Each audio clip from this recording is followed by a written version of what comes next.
به نام خدا با قسمت 4 آموزش نرم افزار دیکسارجن در خدمتتون است. در این قسمت به ادامه مباحث قبلی می‌پردازیم.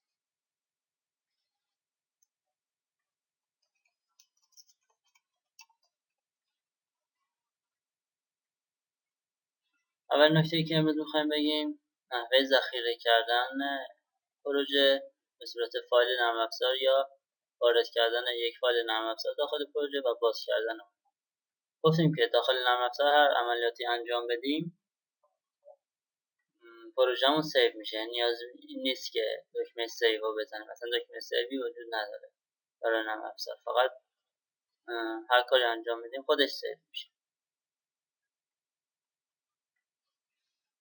مثلا این شبکه‌ای که جلسه پیش توضیح دادیم به این فرم بود. الان میخوایم این فایل رو ذخیره کنیم، یعنی این شبکه رو فایلش رو ذخیره کنیم و مثلا بریزیم روی فلش هم داخل یک سیستم دیگه ازش استفاده کنیم. اولین کاری که میکنیم باید پروژه رو دیاکتیو کنیم. دیاکتیو اینجا در منوی فایل دیاکتیو پروژکت. وقتی اینو بزنیم پروژه‌ای که بازه بسته میشه.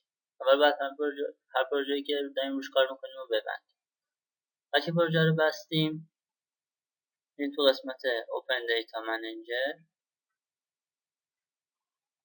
بعد الان کاربری که ما باش وارد شدیم کاربر امین بوده.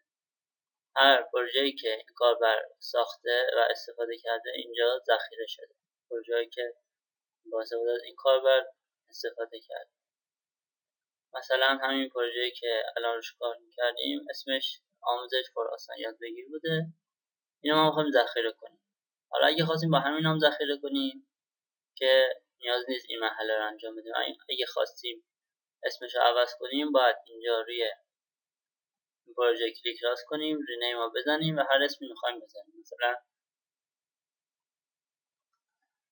تست، مثلا اسمش رو میذاریم تست و اینتر میکنیم. بعد میایم روی تست دوباره کلیک راست میکنیم و اکسپورت رو انتخاب میکنیم. اکسپورت که انتخاب میکنیم یه چنین پنجره برام باز میشه که محل ذخیره فایل رو از آن میپرسه که مثلا ما تو دسکتاپ ذخیره میکنیم. فرمتش هم یا PFT یا DZ، خیلی فرق با هم نداره. دو تا فرمت مال خود نرم افزار. خب ما اینو سیو میکنیم توی دسکتاپ و اینجا باید اکزیکیوت رو بدیم تا این عملیات سیو انجام بگیره. این data have been successfully exported to user desktop. خب الان این تست میخوایم دوباره اسمش رو عوض کنیم به همون اسم قبلی برگردونیم. میایم دوباره روش رینیم میکنیم و اسمی که قبلا داشت رو براش مینویسیم.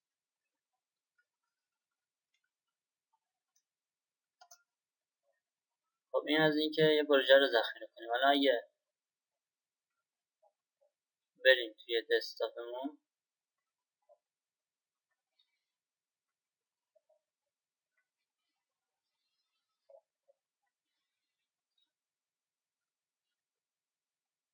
اینجا test.pft برای ما ذخیره شد. پس این از نحوه ذخیره کردن فایل. حجمش هم خیلی کم، یعنی 22 کیلوبایت بیشتر نیست. پس این از روش ذخیره کردن. الان ما می‌خوایم این تست رو اجراش کنیم. فرض کنید یه پروژه الان داریم، مثلا این پروژه باز. می‌خوایم اون پروژه رو باز کنیم، پروژه‌ای که ذخیره کردیم. خب اول از همه باز اینجا باید پروژه‌ای که بازه رو دیاکتیو کنیم. وقتی دیاکتیو می‌کنیم می‌تونیم یه پروژه دیگر رو اجرا کنیم. خب میریم روی فایل و ایمپورت انتخاب می‌کنیم دیتا. فرمت PFT یا DZ که ذخیره کردیم اینجا هست. پس منوی فایل گزینه ایمپورت دیتا.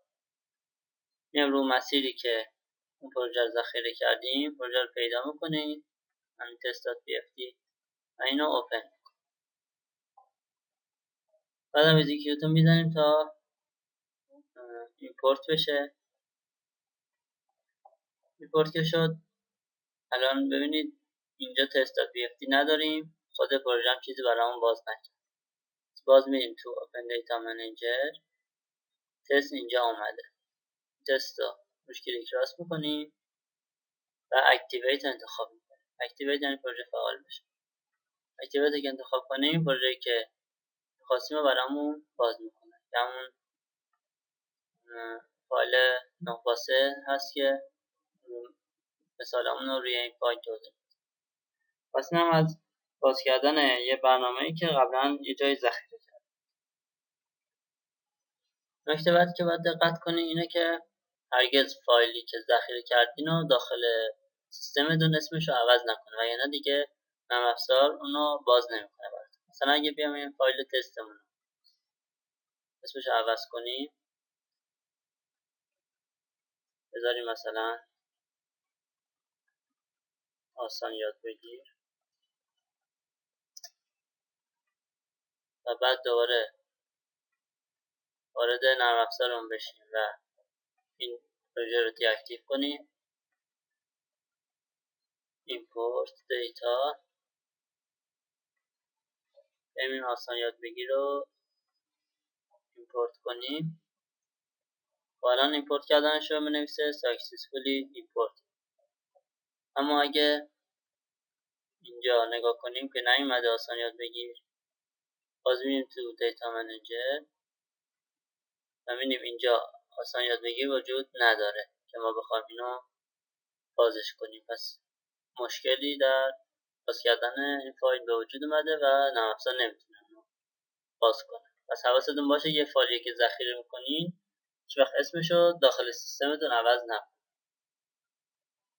خب اگه بریم سراغ ادامه مباحث جلسه پیش روی همون پروژه‌ای که داشتیم کار میکردیم، این شبکه رو جلسه پیش توضیح دادیم، چند تا کارم باش انجام دادیم. الان بیایم یه لطفه ازش بگیریم که جلسه پیش این کار انجام دادیم. خب یه لطفه از این شبکه ما گرفتیم، نتایجش هم ببینیم. خب این نتایجیه که برای لطفه‌مون چاپ شد. این نتایجش جلسه پیش تقریبا توضیح دادیم که داره چی به ما میگه. خب الان برمیگردیم سر همون قسمت و یکی از بارامون رو مقدارش زیاد میکنیم. گفتیم که برای اینکه چیزها رو تنظیمات عوض کنیم از اینجا میتونیم بریم از روی خود المان هم میتونیم دبل کلیک کنیم، ولی اینجا خیلی اطلاعات مرتب تر. خب میخوایم که توان بار 7 رو تغییر بدیم. توان اینجا نیستن، باید این یکی بزنیم. خب توان بار 7 یه 100 مگاوات و 35 مگاوات. ما میخوایم اینو به مقادیر 220 و 100 تغییر بدیم. حالا ما پی و کیو این بار رو زیاد کرد.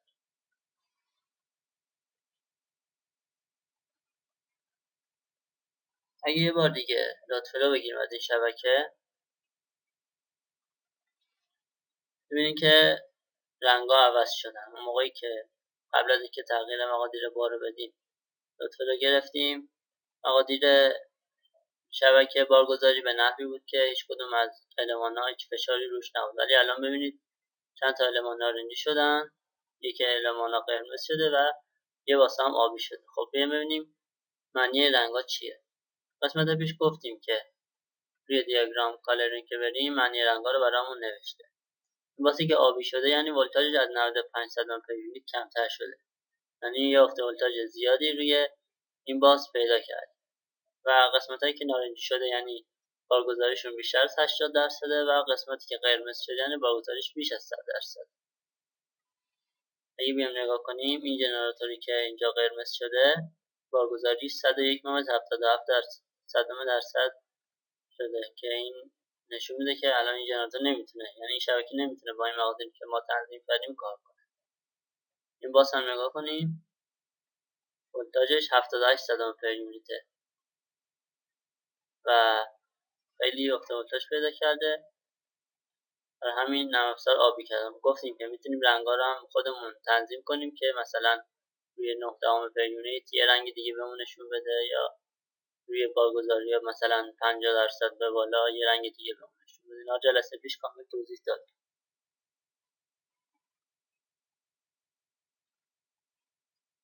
خب اگه بیایم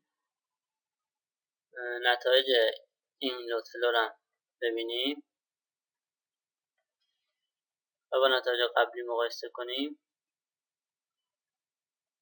ببینید اینجا کل باری که داشتیم 435 مگاوات و 180 مگاوار بوده، در حالی که در حالت قبل 315 مگاوات و 115 مگاوار بوده. این نشون از افزایش باریه که ما توی تنظیمات یکی از بارامون انجام دادیم و جنریشن در حالت قبل 318 بوده و 115. الان به طبیعتا باید جنریشن بیشتر شده باشه.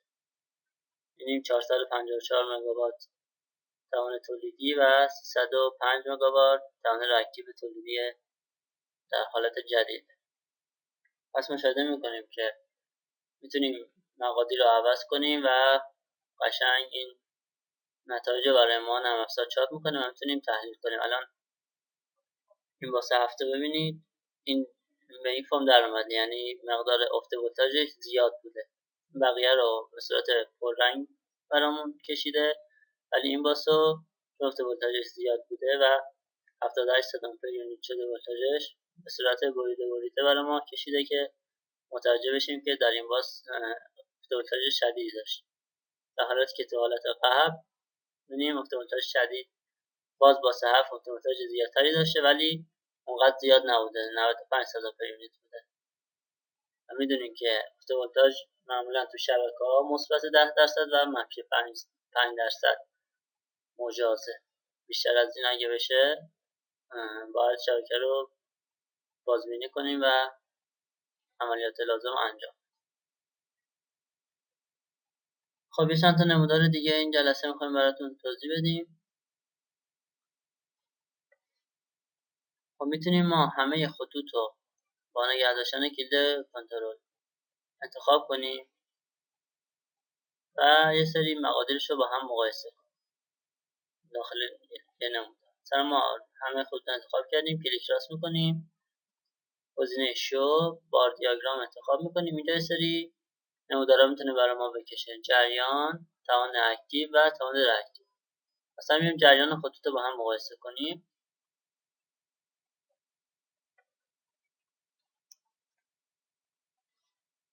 این خطوط رو همه خطوطی که انتخاب کردیم و برای ما جریانش کشیده. میبینیم که لاین 6 7 از همه خطوط جریانش بیشتره.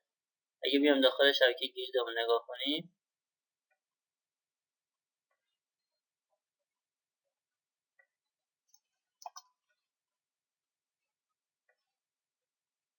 لاین 6 7 این لاینه که این توان با این بار 7 زیاد بود. اینجا اگه بیام همه بارامون رو توانش نگاه کنیم، توان بار 7 از همه بارا بیشتره، 220. بقیه بارا 90 و 125 هن، این بار 220. بر همین برای رسیدن توان به این باز جریان اگه از خط 6 7 و 7 8 میگذره طبیعتا باید بیشتر از بقیه خطوط باشه و می‌بینیم 6 7 7 8 جریان بالاتر از سایر خطوط رو به خودشون اختصاص داد. پس این رسم نمودار جریان خطوط. حالا اگه بیایم بقیه نمودارا رو هم ببینیم، بازی همه خطوط رو انتخاب کنیم،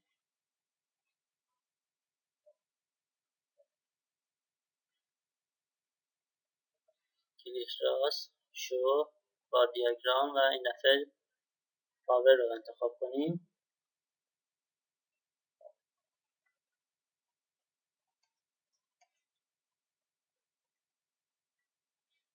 می‌بینیم که بازار 6 7 با حدود 120 مگاوات، الان دقیقش 132 مگاوات اینجا برای ما نشون میده. بیشترین توان به خودش اختصاص داده. بعد لاین 2 3 با 117. اگه بیم لاین 2 3 تو شبکه نگاه کنیم، لاین 2 3 این لاینه. طبیعتا این بار 3 باید مقدار توان اکتیوش از بار 4 بیشتر باشه.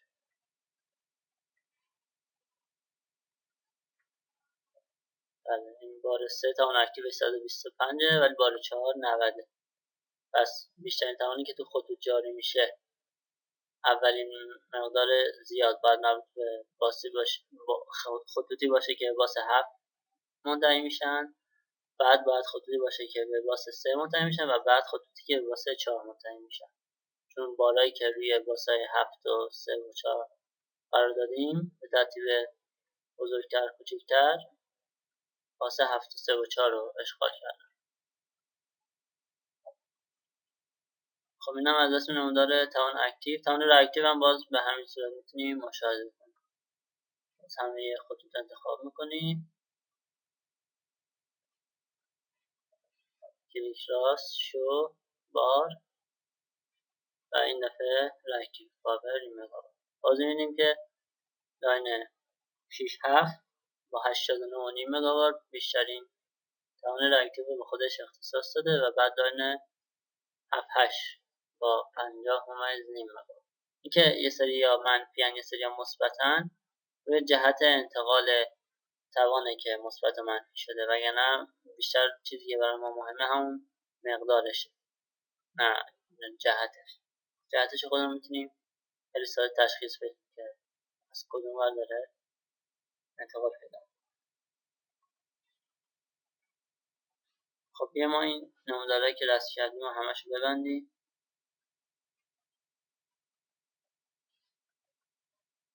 ریموو پیجی که بزنی صفحاتی که انتخاب کردیم و برامون میبنده.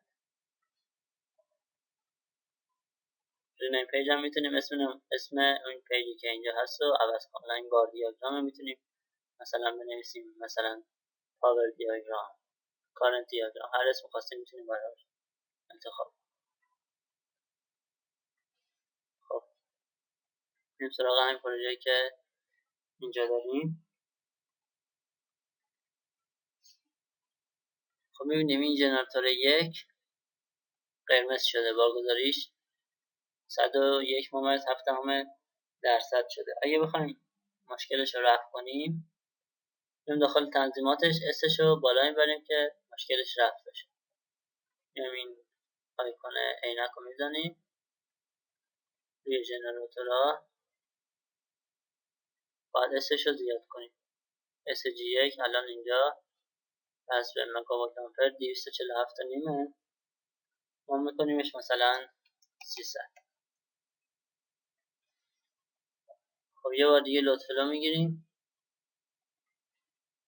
میبینیم که رنگ قرمزش به رنگ نارنجی تغییر کرد، یعنی بارگذاریش کمتر از 100% شد ولی بازم بیشتر از مقدار فکر کنم 75%،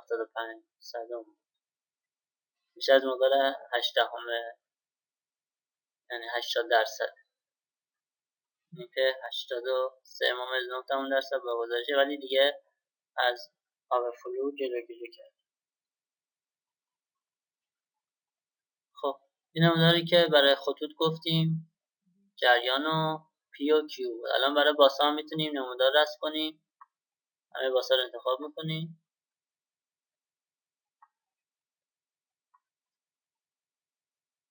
و میتونیم برای باسامون هم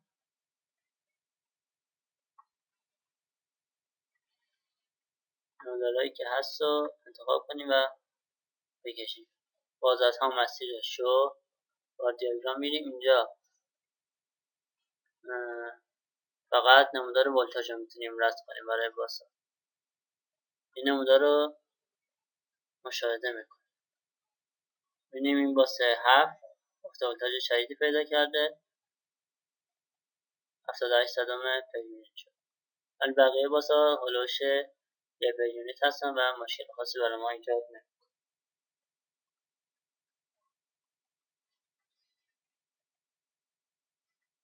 خب اینجا میبینیم که شبکه‌ای که ما لودفلو کردیم برای هر قسمتی یه دونه از این مستطیلا اومده و اطلاعات رو برای ما نشون میده. اگه بخوایم این مستطیلا نیاد و شبکه‌مون خلوت باشه میتونیم کلیک راست کنیم، شو لیر، اینجا نوشته اینویزیبل، اینجا نوشته ویزیبل، یعنی این چیزایی که اینجا هستن ویزیبلن، قابل نمایش، قابل مشاهده ان، چیزایی که اینور هستن قابل مشاهده نیستن. اگه بریم ما ریزالتس رو بفرستیم به اون سمت، اوکی کنیم، دیگه اون نتایج برای ما نشون نمیده و شبکه همون فرم قبل خودشون میگه خیلی خلوت و خوب.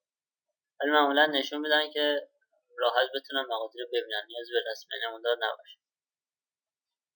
چیز دیگه که اینجا میتونیم اضافه کنیم ما ریزالت باز بفرستیم این طرف، این سمت یه فیزیس هست و یه دایرکشن اراوز، چیزایی که مهمه.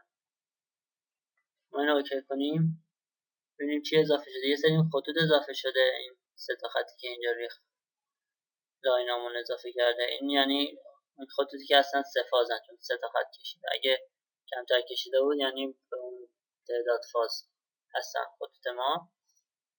و چیز دیگه که اضافه شده این فلش ها. این فلش ها نشون دهنده جهت انتقال توانه. این فلش، این فلش، این فلش، این و این هم هست. پس این فلش هم میگه توان به کدوم سمت از کدوم طرف داره منتقل میشه. طبیعتا از سمت ژنراتور به سمت شبکه منتقل میشه. ببینید هر سه تا ترانسی که داریم فلشش به داخل شبکه است و بعد بین خطوط پخش میشه. یعنی اینجا اومده به این دو خط تزریق شده، به این دو باز، اما از اینجا نیومده پایین، از این سمت اومده بالا. طبیعتا باید این ژنراتور و این ژنراتور ابتدا این باری که بهشون نزدیکه رو تامین کنن و بعد بیان اگر توان اضافی بود این باره پایینم تامین کنن که این ژنراتور به این سمت هم توان فرستاده اما این دیگه به سمت پایین نفرستاده، حتی از پایین هم یه چیزی گرفته. پس این از نمودار انتقال توان، بفهمیم که توان در کدوم سمت داره جاری میشه. خب اگه ما بخوایم که یه جبران سازی انجام بدیم، الان اینجا ببینید افت ولتاژ شدیدی روی این باسبار داریم که 78 صدم پر یونیت ولتاژش شده. میخوایم این افت ولتاژ رو جبران کنیم.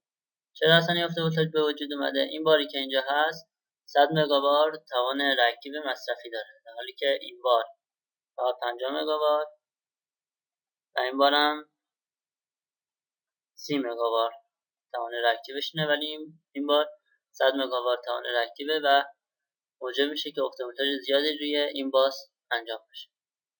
اگه بخوایم مگاوارش رو جبران کنیم که از افت ولتاژ روی باسبار جلوگیری کنیم، باید خازن گذاری کنیم. همونطور که میدونید خازن توان رکتیو تولید میکنه و میتونیم که برای توان رکتیو مصرفی بارامون از خازن استفاده کنیم تا نیازی به جاری شدن توان رکتیو از طریق خطوط نباشه و افت ولتاژی برای ما ایجاد نکنه. بنابراین ما باید روی همین باسبار 7 یه خازن بذاریم. این قسمت زیر لود، این آیکون شانت فیلتر RLC، اینا جبران سازی هستن که میتونیم داخل شبکه استفاده کنیم. روش کلیک میکنیم، میایم روی باسه 7 میذاریم. خب روش دبل کلیک کنیم میبینیم یه مقاومت، یه سلفه و یه خازنه. اما اینجا مقادیرش کمرنگه، ما نمیتونیم تغییرش بدیم. اولین کاری که میکنیم گفتیم که میخوایم خازن بذاریم. پس اول باید بیایم نوعش رو عوض کنیم، یعنی RLC رو بکنیم C. اگه خواستیم مثلا در مواقعی که بار شبکه کمه و برای اینکه جلوگیری کنیم از اینکه توان رکتیو خازنای خطوط به سمت ژنراتورها جاری بشه اونا رو یه جوری مصرف کنیم، میایم L میذاریم که اینجا L خالی نداریم، اینجوری مثلا RL بذاریم که بتونیم استفاده کنیم. ولی در مواقع پرباری معمولا خازن میذارن که توان رکتیو بارا رو جبران کنن. پس ما میایم الان C رو انتخاب میکنیم به این منظور که ما میخوایم توان رکتیو این بار رو همینجا تزریق کنیم به این باسبار و این بار توان رکتیوش تامین بشه، نیاز نباشه که از ژنراتورها جاری بشه و باعث افت ولتاژ بشه. خب ما اینو C انتخاب کردیم. ما اینکه بتونیم مقادیر رو عوض کنیم روی این آیکون کلیک میکنیم، اینجا اینداکتنس کاپاسیتنس انتخاب میکنیم و اینجا هم لیات پارامتر اوکی میکنیم. این مقادیر برای ما قابل تغییر میشه. مثلا اگه بیایم خازن رو 4 میکروفاراد انتخاب کنیم و کاندکتنس موازیش همون 0 باشه، نکته دیگه که باید دقت کنیم اینجا ولتاژشه. خب این باسی که ما اینجا داریم بکنم 230 بود. الان بریم ببینیم باسا جان باس 7 230 کیلوولت. پس ما باید این خازن و ولتاژش رو 230 بذاریم. باز دبل کلیک میکنیم و این شیشه میکنیمش 230 کیلوولت و اوکی. خب الان این خازن اینجا گذاشته شده، توان reaktiv تولید میکنه. این باره هم اینجا توان reaktiv این خازن رو مصرف میکنه. پس دیگه نیازی نیست که توان reaktiv وارد خطوط بشه و افت ولتاژ ایجاد کنه و برای ما سیستم بهتری ایجاد خواهد شد. خب اگه بیام الان پخش بار بگیریم،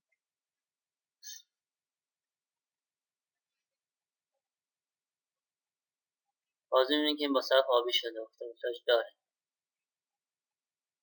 اما این دفعه 87 صدام پر یونیته. در حالت قبل 86 صدام بوده. یکم الان اوضاعمون بهتر شده ولی باز خیلی جالب نیست. باز میتونیم که این کیوشو زیادترش کنیم. مثلا بیایم ببینیم اینجا خازن کیوی که به اون میده 50 مگاواره. اگه بیایم خازن رو زیادش کنیم، مثلا بکنیمش 8 میکروفاراد، یه بار دیگه پخش بار بگیریم،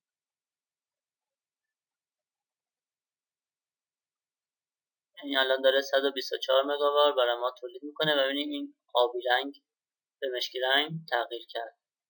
این مقدار ولتاژ شد 97 صدام پر یونیت که این افت ولتاژی که ایجاد شده بوده برای ما جبران کرد. پس این از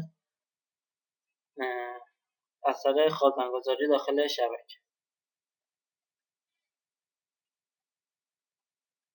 خب اگه بیایم نتایج پخشوارمون رو با حالت قبل مقایسه کنیم،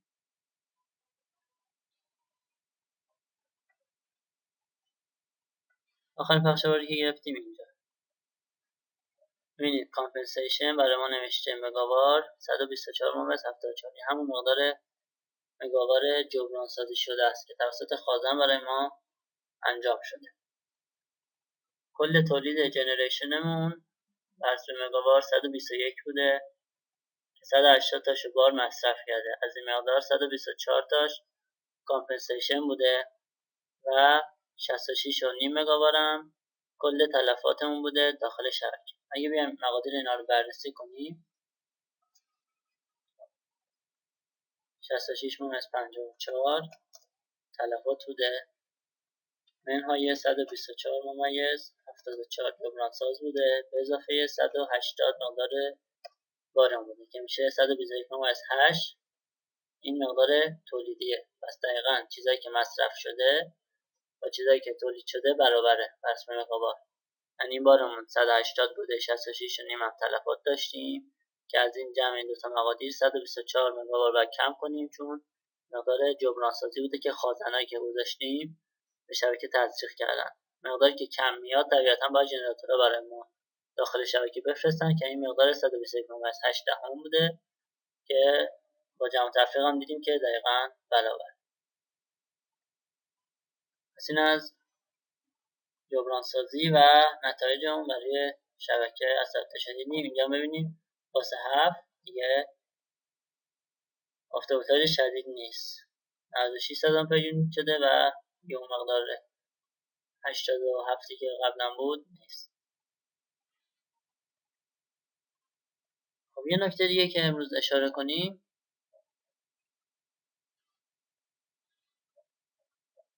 وقتی پخش بار میگیریم اینجا یه گزینه داره Consider Voltage Dependency of Loads. این اگه ما تیکش رو انتخاب کنیم و با این تیک پخش بار رو بگیریم، باز بریم نتایج رو ببینیم مقایسه کنیم،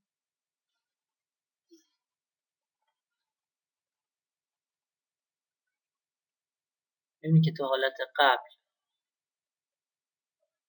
کل بارامون 435 مگاوات مصرف میکردن و 180 مگاوات. الان 435 مگاواتی که بوده شده 421 مگاوات توان مصرفی. توان مصرفی کم شده. چرا؟ این تیکی که ما زدیم Consider voltage dependency of load. این به ما میگه چی؟ میگه وقتی که ولتاژ یه باسبار افت میکنه، شما افت توان مصرفی ناشی از این افت ولتاژ هم برای بارا در نظر بگیرید. یعنی چی؟ یعنی مثلا یه باری ما تنظیم کردیم این بارو، الان ببینید پیش 212 در حالی که تنظیمی که ما براش انجام دادیم 220 بوده بار 7. در حالت قبلی که این تیکو ما نزده بودیم همون 220 مصرف میکرد. ببینید تیکو برداریم دقیقا همون 220 که داخل تنظیمات گفته بودیم و اینجا مصرف میکنیم. خب ما گفتیم وقتی که با زدن اون تیک ما گفتیم وقتی که یه باسبار افت ولتاژ پیدا میکنه طبیعتاً اون بار هم باید افت توان پیدا کنه، چون مثلا ما 220 که براش تنظیم کردیم بر حسب ولتاژ 230 کیلووات بوده، اما الان می‌بینیم که ولتاژمون از 230 کیلووات به 222.7 کیلووات رسیده. خب باید پی این بارم کم بشه چون ولتاژی که روش بوده کم شده. پس این پیشو برای ما کم میکنه، به مقدار میرسه که 212 بود دیگه، یعنی 212 میشه. پس در این تیک این نکته رو به ما بیان میکنه که شما وقتی که روی یه قسمت افت ولتاژ دارین، این افت ولتاژ روی توان مصرفی بالا هم تاثیر داره دیگه، موجب میشه توانش کم شه. شما این کم شدن توانم برای ما در نظر بگیر و بعد بیا نتایج برامون چاپ کن. ببینیم اینجا